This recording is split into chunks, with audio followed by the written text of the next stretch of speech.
Hello, my name's Oscar Clark, and I'm on a podcast exploring the areas of what makes the game economy, from the gameplay behaviour all the way through to commercialisation. And I'm really interested to talk to lots of fascinating game developers who are working on different areas of this problem. And I am delighted that I am joined by Luna. Luna, tell us a little bit about your background. I mean, we met many years ago, but tell the audience, what you do and what areas of game development design you were involved with. So, first of all, it's nice to talk to you again, Oscar. I attend pretty much all your webinars that are available, and my entire design team. You see us always in the Q&A section all the time. I do. It's lovely. Yeah. So I'm Luna Javier. I am the design director for Altitude Games. I am based in the Philippines. I have been in game design for over 20 years now. I started my career in Anino Games, making like literal physical CD-ROMs that you put in boxes and putting them on the stores. I remember those days. Oh, yeah. And it was very indie. We actually put the CDs ourselves and drove them to the stores ourselves. Wow. That's even more indie than me. And then that's like the first third of my career. And then the middle third was for Boom Zap Entertainment. And we made hidden object puzzle adventure games, a bunch of other things, but that was our most successful one. And then I started my own studio, Altitude Games, in 2014, and we do mobile and now going into web games, free to play. Yeah, exactly. So, I mean, what I want to try and do is try and explore kind of the problems. And as I recall, you've come at it from a different aspect. So in some cases, the game is coming to you from a client. So they've got an expectation of what they want to deliver. They've given you a brief. And I imagine, you tell us, but I imagine there's different degrees of understanding of what game they want you to build. But then you've also done your own content. So I'm really interested to sort of get from you the starting point. So let's say, you're starting in a game. What's the difference between when the client is asking for you to develop a game versus when it's a game that you're working on for yourself? That's a great question. For the starting years of Altitude, we did just self-publishing. So it was really a bunch of friends who wanted to make our own mobile game for ourselves and not for anybody else. And it's very creative, all the things that we liked. And then obviously that didn't turn out very well. And then we switched into work for hire. Yeah. We got to work with really great publishers like Pickpock and Congregate and Big Fish. And so the difference there is they usually request for a pitch. We would pitch for, sometimes they decide the genre, sometimes they already have like a base game that we're going to reskin, or sometimes it's just an idea. We are involved like end to end, so we still pitch as if we were pitching our own game to ourselves. But obviously the approval process is much more difficult because there's layers upon layers. Would have to be approved internally before we give it to the partner, and then there's a back and forth. Some partners are more creatively controlling, so even in game design, like if I was the director over here, they would have one over there, and they would have the final say. Others are much more open. Like it's literally, we trust you, we'll check once in a while, but you make all the decisions and we're hands off. So just to want it really to nail depends. in, Yeah. I was just thinking it might be worth just nailing in. 'Cause again, it's a really interesting area, the approvals process. And now, obviously, for people who've worked in bigger companies, they'll understand that. If they've done work for hire, they'll understand. But a lot of indies will not necessarily understand the kind of formalized elements of how we actually get a game from the kind of concept to the production process. What are the steps that you typically would go through to go from that initial idea? What would have to be in the pitch that would then get ticked off and approved before you could then get permission, for want of a better phrase, to go make it? Or green light, right? Like the Green green light. Well, I always struggle with this because for me it's go no go, because I came from telcos. It was always go no go. But green light is another common phrase for it. But yeah, I mean, there's always some language there. But yeah, so what gives us the green light? Yeah, so we have a pitch format that has evolved a lot over the years, depending on the genre as well. So we did hyper casual, for example, for about a year and a half during the pandemic. And the pitch format there was literally one slide, like with one image and a few bullets. But there's always some kind of document. I'm a big fan of slides just because it's very, very visual. We're very strict about the format internally, even just on our own game ideas. So it's like 3 bullets per slide. Like I really want to make sure that the game design is very high level and not wordy and as visual as you can get, not necessarily having a prototype with it. we usually would get projects just from the strength of the pitch, but it's very well researched. So the pitch isn't just, the game idea and why it's cool and the features, because that's kind of easy. We would do, market research, competitor Yeah. research, everything from the scope of the project. We would put in the pitch already the project plan. Really, when you give it to the partner, they're convinced that you have thought this through, all the risks, all the unknowns, the things that you're not sure about. We have a prototype list. These are the things we're going to test immediately internally. And then you give that to them, and there is a back and forth. It's not a go, no go immediately. They will comment on things. I've found as well that having like some kind of art mock-up that is almost final helps. We have a lot of Interesting. references from games we've made, games other people have made, always credited. But if you have like an artist or an art team that can show this is what we imagine, that really usually helps the process along. Yeah, and I found, so particularly from the hyper casual scene, I found that producing a trailer before you even start making the game can also be quite interesting, especially when you're dealing with relatively crude art style. So you use a Unity Asset Store art or something like Yeah. that in order to then just show what the mechanic would feel like. So you have a 30-second trailer equivalent. I find that really useful because I can go and use that and actually put that on, Meta or Google Ads and get a cost per click before I even make the game. So I find Yeah. that fascinating.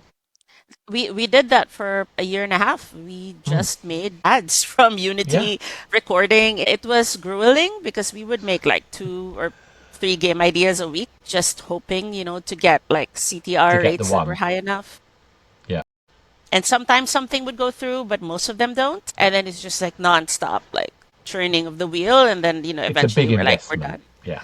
Yeah. But this is a snag, isn't it? So we're going to find a threshold of the amount of effort required to get the game concept communicated, but not so much that we're building so much of it that we've already sunk the cost that would hmm then make it risky. Is that a fair way to put it? Yeah, totally. And even in the pitch phase, so I have a cat and she is about to attack. So if you see me making weird gestures, it's me. It's all good. We've It's had cats and children and all sorts happen. It's all good. So all right, awesome. Yeah. Yeah, so even in the pitch phase, we try to keep the pitch team as small as possible. yeah, So it's just me or it's a designer, it's an artist. They will consult with, engineering, whoever they need, but as small a team as possible because you don't want to put like a whole team invested. Plus, like the whole team will get super excited over this yeah. pitch only for it to, be a no-go. So we keep it really, really small just to, kind of maintain the Yeah. speed and the cost of the effort. And let's face it, we'd rather it fail at the pitch stage than it to be built and then fail at the market. That's the whole point of this Absolutely. process, isn't it? Yeah. Absolutely. We actually just did something recently, like maybe 2 months in. We completely changed our pitch template. It's so detailed now. Like we have an incubation department right now, Hmm. so that their job is just to like incubate new game ideas and test them really Yeah. quickly. And we didn't used to make pitches for that. It was Mm. very hyper casual, like just build it and test it. And now it's the opposite. We found like doing almost like pre-production Mm. level thinking and intention will hopefully result in more success because you're not just throwing spaghetti at the Yeah. wall. Like so everything from like game pillars, all the loops are there even if we're not Mm. building them yet. Like foreshadowing, which I got from your webinar, by the way. It is now a design framework in Altitude. They know where it's from. Yeah, But yeah, yeah, yeah. like Lovely, foreshadowing, lovely. like all of that. Yeah, But so we're but being this is the thing, strict isn't about it? it. It's like we've got to find the equilibrium between reducing the effort to finding the idea versus making sure that idea has enough stability and enough detail so when we go into production that we've solved the problems that can be solved intellectually. Is that, Yes. that makes sense? Yes, because also, all design ideas are good on paper. So you Yeah, won't know until you build the thing. So you don't want to be working on that pitch for like 3 months. yeah, You want to prototype as soon as you can. And so we also want that to be clear is you make the pitch, it's perfect. If you give it to a client, they approve it, and then you build it. And if something's off, you need to be able to change it. So you're not absolutely. tied to the pitch if it was a bad idea because there's no way for you to know. You're guessing, really. Yeah. I mean, hopefully educated guess, and hopefully all that practice you did with the hyper casual sort of like. I genuinely think the beauty of the hyper casual thing was the forcing us to be efficient in the process and then realizing, like you said, there's a lot of work to do that efficiency. How do we make that systematic? How do we make the company learn continuously? So let's move on from that. So we're now talking. We've got a pitch. It's either been approved by a third party, the client, or it's been approved internally. We're then moving on to build that game. At what point are you starting to think about things like game feel, things like resource elements, the currencies of exchange that might exist in the game in order to kind of track success, reward, progression, things like that? At what point are you starting to think about those things? So right after the pitch, we do the core loop prototype, Yeah. which means that you need rewards, right? Feeding in and some kind of progression, but we're not strict about the numbers there. In fact, I just told somebody 2 days ago, it's like, just rig, like as long as they're earning some coin, just rig the amount. It doesn't matter. Like just prove that the core loop works. You're spending it on something. Yeah. And so at the prototype stage, it doesn't matter that much. But again, we've planned that out already. We know what it's for. We know what it's going to unlock. We just haven't built that. We're really more focused on the mechanic, right? And if you understand the core loop.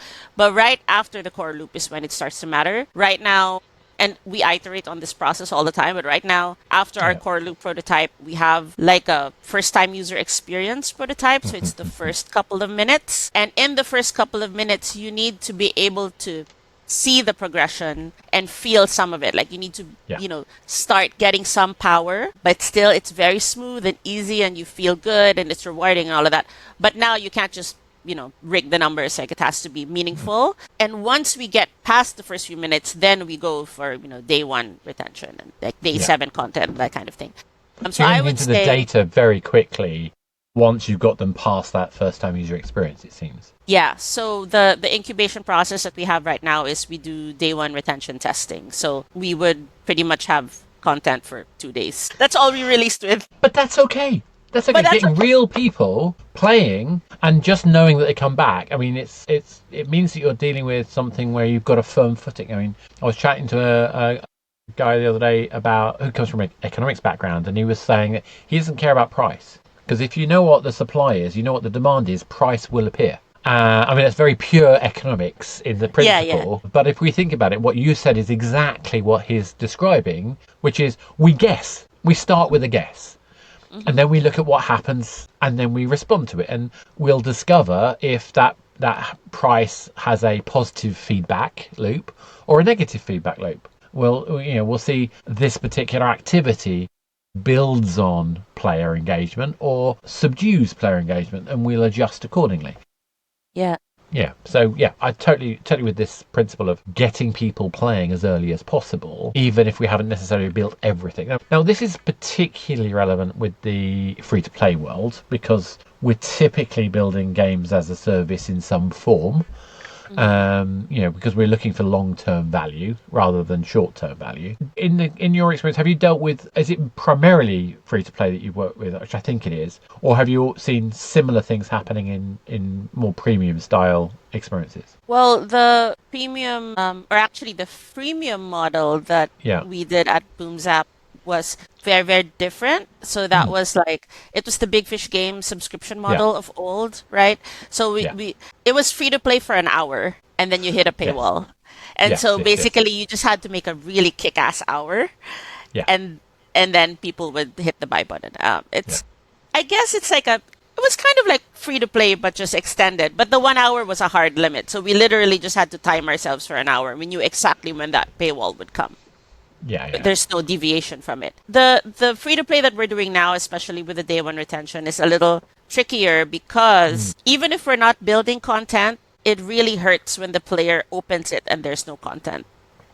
So we are still also figuring out, like, how do you get people to come back if there's nothing to come back to? And we would have, like, day 1 retention tests where the D1 number was so small, like, let's say 5%. But the 5% that came back played up to D14. So it's like, it's bonkers to me. I don't know if that answered your question. No, it does. It's so nebulous, like this whole thing. But I think you've hit the nail on the head. So you've clearly identified that there's this 5% of the audience that you've attracted had something in it. Even though the game didn't have the wider content yet, that Yeah. manage to keep them playing for a long period of time. And I've seen similar things. I've seen weird things. Like, for example, I had a day one retention of something like 27% on a game, but the day one plus. So people who came back on the next day was like 27%. So not great, but fixable. And I had something like 55% day one plus, namely they were coming back, but it wasn't within 24 hours, it was more than Yeah. 24 hours. And in fact, Yeah. I think the average for the game was something like 48 hours. Mm-mm. And now that, for me, that was promising, exciting. We kept going with that. But the trouble is, what that hides is that you've got something, but what you're failing to do is to get them to want to come back quickly. Yeah. And in a free-to-play model right now, where it's very ad-focused, um, that's a bit dubious with all of the shenanigans that ad companies are doing at the moment. We won't go into that right now. But what that meant was that if you don't get people coming back frequently enough, you can't monetize the game sufficiently, Yeah. even in the long term, because you don't have enough players active at the right times, if that makes sense. Yeah. They're not around, or you They're don't not know around. when they're around. No. Also, yeah. So, and they're clearly not feeling that they have to do it today, but they like it, which, yeah. So Yeah. that kind of draws me into sort of, we're talking about, I want to explore into the economy side. Well, the game feel, Mm. reward, payoff side of it first. So we've got our game mechanic, we've got our game loops, we've got a finger in the air guess at what we Yeah. think the payoff should be, and presumably there'll be a point where we're starting to think about progression and difficulties. How do you actually approach that? So when you've got a sort of mechanic that's kind of working, how do you go from that kind of core loop into the next state? What the thing that I call the kind of context loop, the purpose, progression, optimization side of things. How do you get started thinking about taking the game from that core thing that plays to something that people stay playing? Yeah, so I mentioned this in our earlier chat, but I said that like I'm a fields designer as Yeah, yeah, opposed to a math designer. And what yeah. that means is, so I have a team of game designers right now, and half of us are fields designers and half of us are Mm. math designers or Yeah, systems designers, really. yeah, And so the way that we approach the answer to your question is completely different, yeah, right? yeah, So for my math designers or my systems designers, spreadsheet, like automatic prototype in numbers, yeah. they can like they'll do infinite like level 100, like it's all mapped out, all ready to go. That's how they start. For me, it's the opposite. For me, I Mm. describe the progression in words. Yeah. So like one conversation I had recently with a systems designer was because I was playing his game and it felt off, right? And so but he had balanced this out already. Yeah. And so I said, "Can you describe to me how you imagine your player doing the first couple of minutes?" And so he said, "Well," and I won't get into the, actual details of the game, but he's like, Yeah, yeah. "Well, so I imagine they'll play two or three battles and then they unlock the base and then they go to the base, they upgrade one thing, and then they play maybe three or four other battles and then they can afford the next thing." I'm like, "Okay, your game does not play like that at all." So like I did Right. a a bunch of battles, nothing was happening, wasn't going to the base at all. And so that's where like the two halves meet, right? Yeah. Is if we're able to describe what we want the player to experience and the numbers also match that. So you need Mm. both. And so Absolutely. yeah, so I used to just ask the designers to map it out in sheets. Like we Mm, didn't mm, mm, describe it this way. This is a new thing also that we're iterating mm, on. mm. But because now we have a live ops team that monitors games that are live, and now we have data to back up. And we can prove that the sheet, it doesn't match. Like this progression, like this difficulty progression should be super easy and then people leave within the first three levels. It's Yeah, like, it's absolutely. obviously not, right? Not that we don't need the numbers, Mm. 100% do. But the player experience has to come first, in my opinion. And the Yeah. numbers match that, not the other way around. I absolutely love this. So one of the things I'm trying to think about when I'm looking at this is when I'm in the core loop itself, I'm looking at obviously the sort of thing. Well, my model, I call it the challenge. So the start condition. So how I start the game, the challenge. So the thing I'm now set up to go do, the resolution, me doing that thing, and then the reward, me paying off the success of that. And I try to look at it from the point of view of the emotional journey of the player as they do those things. So I want them to start off relaxed and into anticipation. I want them to lose that relaxed state and start feeling tension, but still anticipating. But then as they go from that, now I know what the challenge is, I want them to go into the reward where now they're losing the anticipation because they're actually doing the thing. Here we've got fear of missing out. And I don't mean this in a sort of dark pattern motif. I mean, I think fear of missing out is a normal human thing. It's why we buy anything. It's why we do things. We want to do the thing and feel like it's meaningful. I think only when you've got that tension and fear of missing out combination do the actions in the game feel meaningful.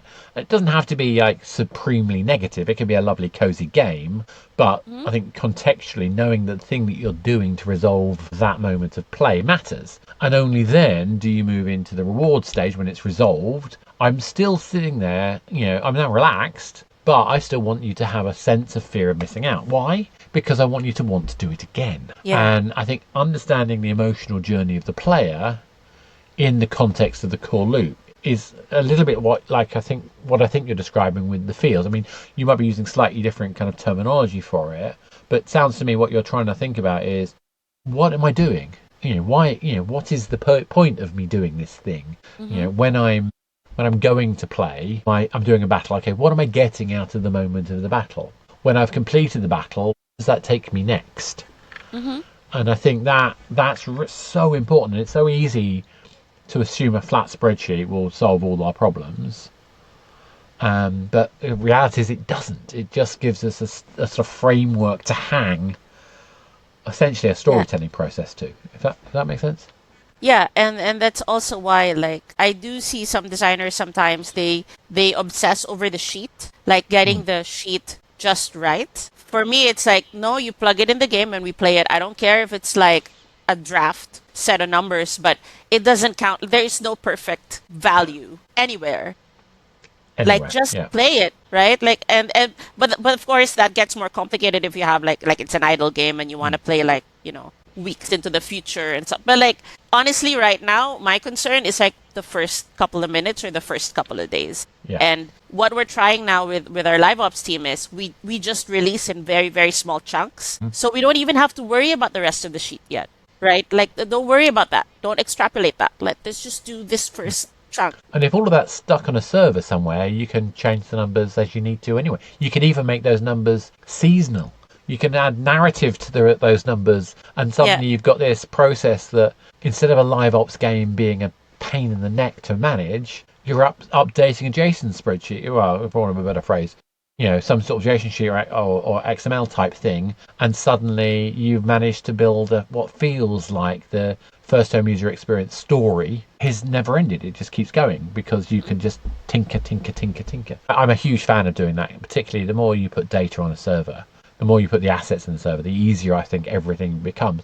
Yes, it's got its downsides, cost, resource, blah, blah, blah. But as a principle, what it saves you is massive. But let's think about more about this. So let's talk about the first time user experience, because I think there's a connection here between the first time user experience and this sense of ongoing flow. I think we have to be more hands-on with that first time moment, but I think we actually have a similar objective, which is, I think, foreshadowing why I want to play the next thing, giving me a reason to come back, but also giving me a payoff that feels satisfying and yet not completely satisfying. Is that a fair assessment? I like that part where it's not completely satisfying, because one of the misconceptions that I had, or that we had early on, this was like, like 2014, 2015, free to play. We thought for as long as there are more levels, people are going to come back.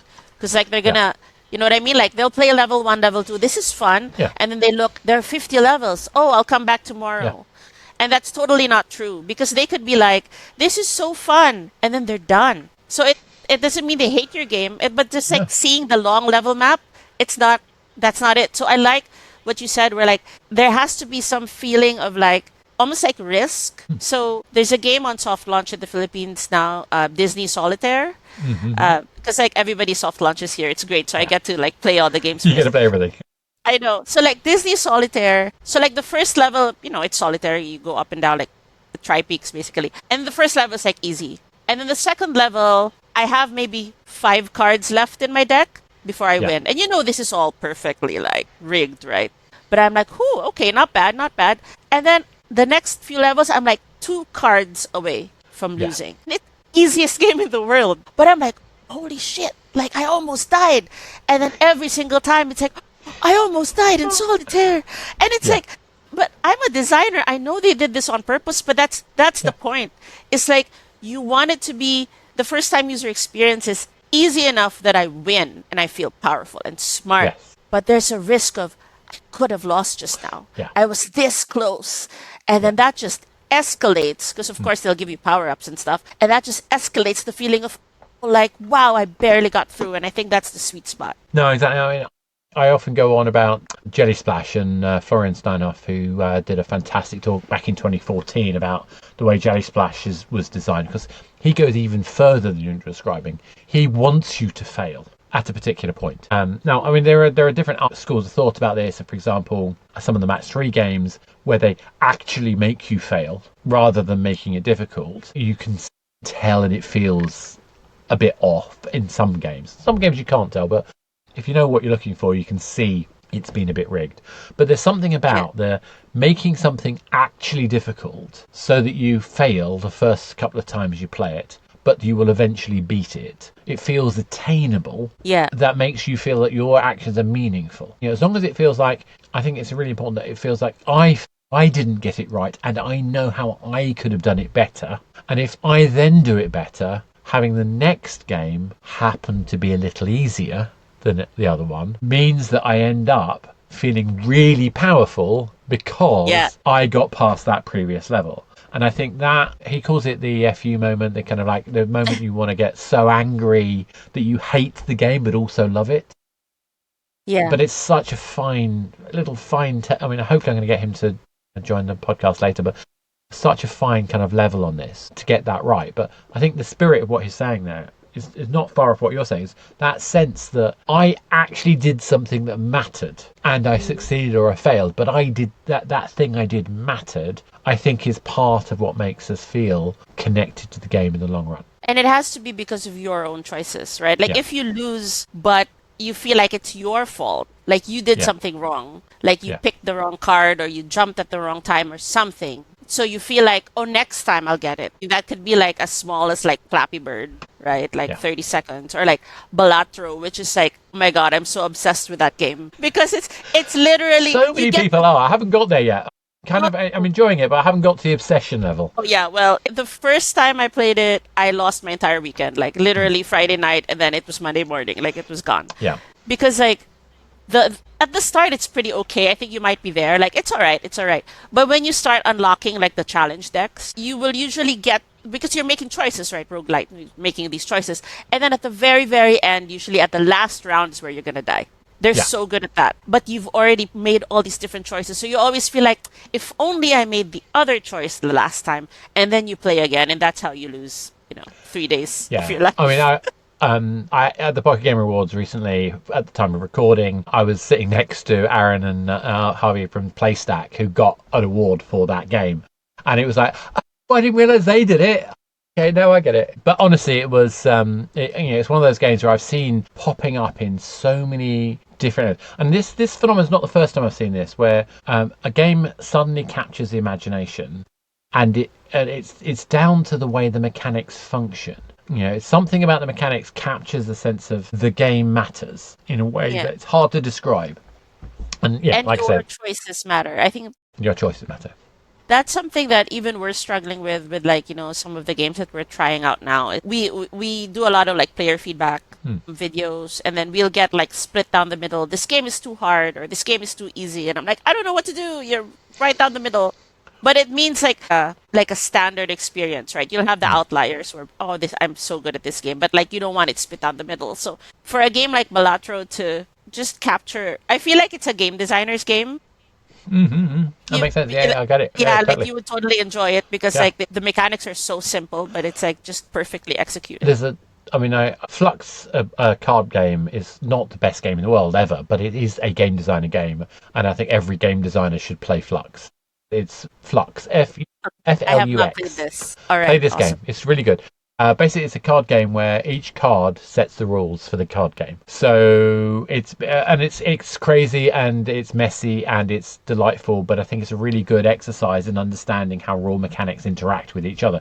And like you say, when you've got the horoscope cards and the various cards you've got in Balatro, you are effectively changing your deck and you're Yes. applying rules to specific cards, and knowing which cards you want to apply those rules based on probability, based off payoff, based off value, is a game design problem writ Mhm. large, but accessible enough so that anybody would just think of it as gameplay. So that's why I do, like I say, I have played the game. I do like the game. I just haven't got that need. I think it hasn't hit me in the same way that Slay the Spire has me Oh yeah, I love that one. yet. Yeah, I do, but it's again, Slay the Spire, a game that so could benefit from live service support. But anyway, I'm obsessed with games that I would love to do more with. But let's go back to some basic stuff. So we're talking about gameplay being meaningful, gameplay where it's my action that matters. Yeah. So is this at the heart of what makes game feels function? So you describe yourself as a feels designer. What is it that we can do in terms of understanding the feel of the game so that that contributes to the sense of balance in the game? What are the actual levers that we can play with? Well, first, I think we need to stop saying like games should be fun, Yeah, yeah, as if fun is the only feeling that the player should be having fun. Of course, but like yeah. movies, But so what? yeah, but like if you watch a horror movie, like it's fun, but it's scary. Like, you can Yeah. be angry, you can be sad. Like there's so many other emotions that you can use to Hmm. describe. If you're gonna design by feels, and I'm not saying you only design by feels. Again, you need everything. Right? It takes a village, so you need all Yeah. sorts of things to pull. But the feels is like even in the pitch stage, our designers will have to define, do you want your player to feel relaxed? Are they playing your Yeah. games to relax? Are they playing your games to escape? Like we Yeah. use like the Quantic Foundry, gamer motivation model a lot. But that's important because, like do they want to blow stuff up? Do they want to feel a sense of danger? But they have to describe this, and people are like, of course they do. It's an action game. They want. I'm like, no, it's not though. Like you play for different reasons. Yeah, genre. I find genres to be almost useless, um, because they're kind of self-fulfilling and they're contradictory in their tone, and there's no consistency to what they actually say about a game. Yeah. What's a first-person shooter? I mean, is it the camera? Is it the camera that matters, or is it the shooting that matters? I mean, little things like that. But I think, like you say, getting this sense of what it is emotionally we're trying to deliver, how we want people to feel. Again, when I started thinking about game design as a thing, how I wanted my player to feel was like one of the first questions in my mind. Yeah. And this really comes to my mind when I'm thinking about. So I'm a massive fan of Polytopia. I was interviewing a panel at. Yeah, I love I Polytopia. It's love that. fantastic. I was hosting a panel, and one of the guys from Polytopia was there, and I was trying not to fanboy continuously. But I was describing how their relatively kind of relaxed approach to frequency for live ops. So they don't update the game every week, month, whatever. Yeah. It's very, very slow and deliberate over a long period of time, and they do small changes. And obviously part of that is because if you introduce a new unit type, you could have too much choice very, very quickly, making it meaningless. You also have lots of implications for every unit type that's introduced on how it would interact with every other unit type that's already there. Hmm. Testing and that analysis of that process is enormous. They have a whole bunch of lore, but most people aren't necessarily hugely deeply involved in the lore part. There are some community members who absolutely go for it big time. But he was kind of not shocked. He was a little surprised because I described the game as something which is almost sedentary, relaxing, because I play solo. And I play on the plane because it's one of those games where I don't have to have an internet connection. Places like Yeah. that. And so it was interesting how the emotional drivers that made that game work for me were very different from the emotional drivers that make the very same game work for somebody else. And I think that's an interesting challenge. That I mean, do you encounter these kind of things, having to think differently about different cohorts of users and how they'll react to the game. For sure. I mean, that's why like they have, oh, you have your primary persona and your Yeah. secondary persona. But also like personas are just you're just guessing again, right? Yeah. Like you don't know. Like they wouldn't have known about your relaxing single player experience if they didn't talk to you. So I think like a lot of it is like once the game is live or before if you're testing, like the user feedback is so important and like finding the trends because you don't want to make the game for the one person who plays it offline on the plane. But by the way, I also play it like I play it against AI all the time. Like I Yeah. don't care about the leaderboards and stuff. Like I'm fine. Like No. that's not why I played it. But like there's also a fine line like you listen to your noisiest players online, but then you need to talk to actual like users and figure that out and try to build a game that it's not gonna please everyone, but it's gonna please I would say the people that you want. Yeah. I look at it as I'm looking at the feedback, the vocal feedback, as something I can use to formulate questions, but then I'll use the data to understand whether they're significant in their views. Because, Interesting. I find the difference between what vocal players say and what even those vocal players do is gigantic. Yeah. It just my favourite one was a talk by Ben Cousins, who at the time was doing Battlefield Online, and they were converting to free to play. I think it must have been 2011, something like that. So very, very early on, and all of the community were very anti having paid items, like paid guns and so on and so forth. They were really kind of upset about it, and the very people who complained were the very people who spent the most money. Take my Yeah, money. yeah, exactly. Yeah, how dare you? But again, for those people listening, I'm not trying to come across as overtly real, in my attitude here. I'm not trying to just squeeze money out of people. I think what we're trying to talk about here is the emotional experiences for the player, and how do we make sure that we're delivering that in a way that feels meaningful. And I think if I'm understanding right, we start off with the actions that we do and the variables we use to state those actions. So how fast we move, how quick our weapons are, how quick our movement, resource gathering, earning process is, and the number of interactions and the type of interactions we do in order to unlock those things. And we try to get a sense of, does that feel satisfying and rewarding? We might often labor that, add to that by having animations or musical or other kind of elements to add flourish to that, to sort of emphasize the reward process. But all of that is going to hang on the back of some system set. Is that a way of describing it? Yeah, absolutely. And again, that's why like you need the systems design and the game Mm, mechanics design and the playing of it by you and by mm. real players at the same time because you can't just give them a bunch of coins or gems afterward and assume that that's rewarding. Yeah, Even if you give a lot, like let's be like that has nothing to do with it. Like, like the gems have no value. They're made up. yeah, Doesn't know what absolutely. those are, so why would they be Why happy would they that they care? got it? Yeah. So like it's funny that like making games from a on paper like the design stuff is easy. And I would say even like build obviously okay my team's gonna hate me obviously it's hard game dev is hard Game dev is like hard, and everything about it is hard, and everything about it is hard but but we like love it. making it by ourselves is Yeah, easy yeah, because it's when it's out and it's not performing and players are leaving and you don't understand why that's for me is the hard part yeah. because like like you think your game is fun you're not going to put out bad stuff No, right the whole team believes that this game is good yeah, and then the data doesn't tell you that and yeah. the behavior doesn't tell you that and that's like crushing and now you have to figure out why and I think that for me that's balancing it's not the internal stuff right it's once it's out and then getting that hard data that's the puzzle for me. Yeah. And I think that's why I look at it as any game release is a hypothesis, which we're going to test with Yes. data. Yes. We use hypothesis a lot. Our product team Yeah. loves that word. Every release is a hypothesis. Yeah. Yeah, exactly. And in particular, we can minimize the risk of those hypotheses by testing early, testing internally, testing processes, using good frameworks, um, play testing our own game. Actually, do we actually enjoy playing it? The term "eating your own dog food" is one that I end up using far too often. It sounds unpleasant, but the meaning is that we are consuming what we produce, which I think is important. But so obviously the next thing on the line is when we've got this game out there, we've got our balancing and optimization, and we're going to have to sell something.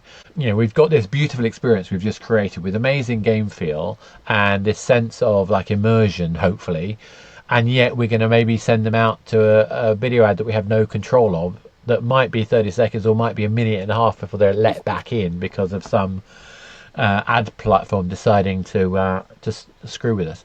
What do you do when you're thinking about, adding in some commercial method, whether that's an ad or it's a purchasable item? What's also the sort of thing going through your mind? And is there a feels approach to that? So, for our mobile games, so we only do rewarded ads and Yeah, IIP, so we don't do yeah, interstitials or anything like that, which automatically solves some problems, right?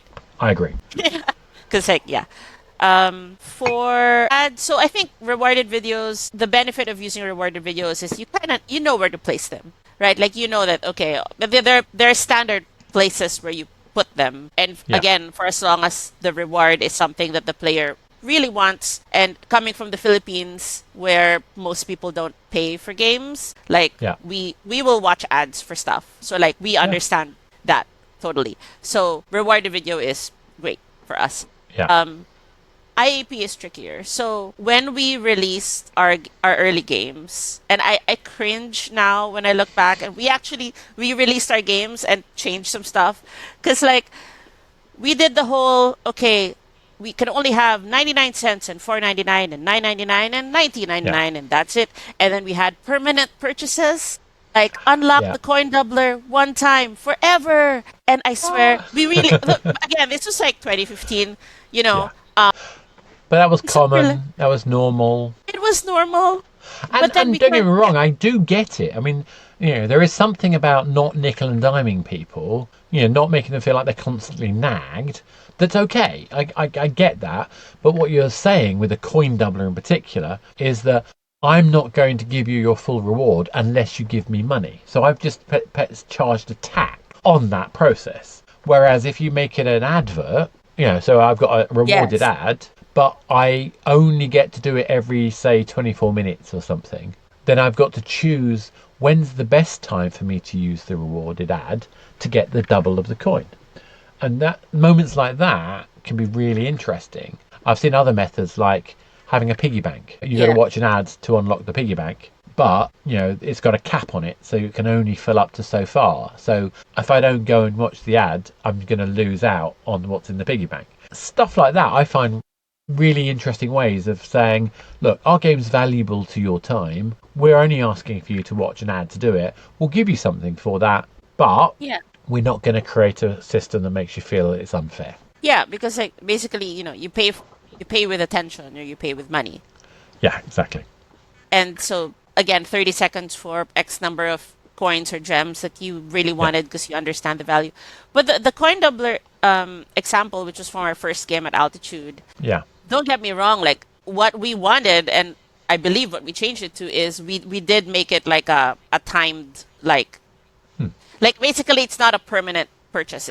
It lasts for 4 hours lasts for or a whatever. week or something, an Yeah, or not hour, even like whatever. yeah, Yeah, but because we basically capped spending because we were going after these are the standard packs that everybody has and we just copied yeah, those. We didn't understand the concept that at some point the play like games as a service. We did not yeah, understand this as being a service. We thought for as long as somebody buys something, we're happy. Very, yeah, very small indie. Like yeah, yeah, yeah, yay, they totally. bought 99 cents, right? But like that's not enough Yay! to sustain a business, No, of like 50 people. So it's like exactly. so like now it's really and again, we don't want to be like you got to pay us 99 cents every day. Like like people will see through that too. Yeah, Like you want them to give them your money willingly because they like something so much yeah, and they and want feel it they got again. value for doing it. Yes, like they get Mm, excited over yeah, something that you are giving by ad or by, IAP. So, there are like things that we want to experiment with. Like, I know that they're like basic now, but you have to understand for a long time we were work for hire. We had no say in these things. mm. But like things like starter packs and like battle passes and like all these things that we love as gamers, right? Like now we have the chance to do because we're self-publishing again. Yes, So, yes, it makes sense. yeah, so I'm really excited to kind of like the old games are the old games. I mean, but like for the new games, like I'm excited to revisit that with the knowledge that we have now.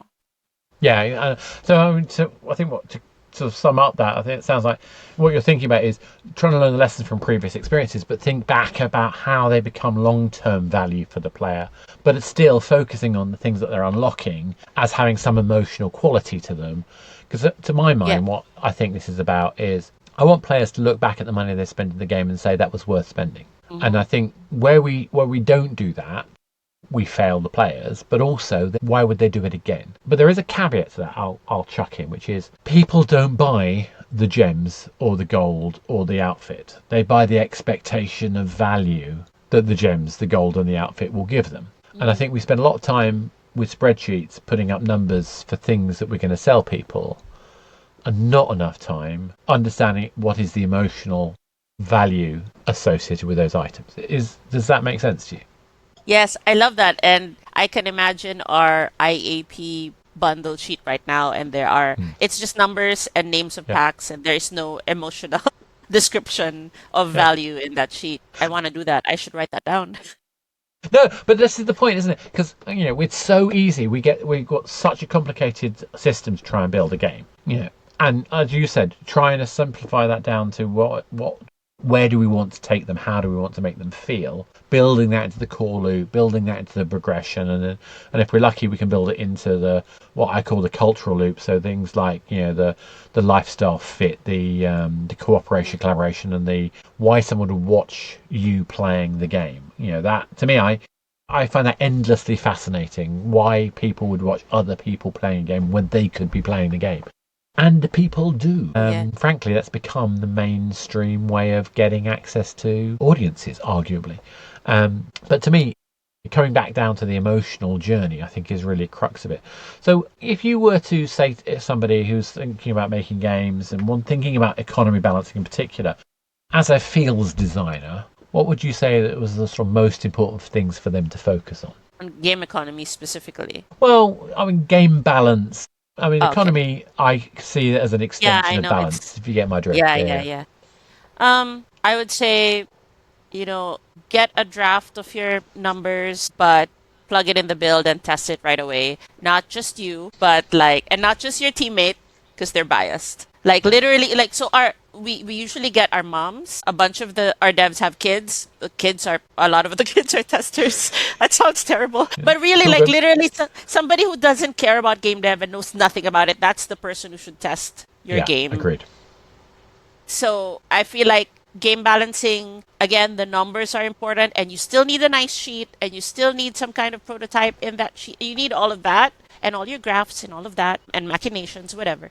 But you need to put that in the hands of a bunch of people and understand and have them explain without you saying stuff. Have them explain what they're feeling and then put those together. I think if you do that, that's gold. Thank you very much. That's been fantastic. Luna, thanks so much for that. If people wanted to find out more about you and what you're doing at Altitude, what's the best way for them to do that?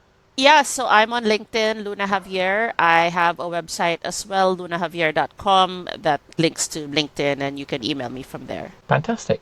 So on that note, I'm going to say thank you very much. We've been talking about game balance and economies, in particular around game feel, and we'll be back again with another person to speak to about that topic. So thank you very much.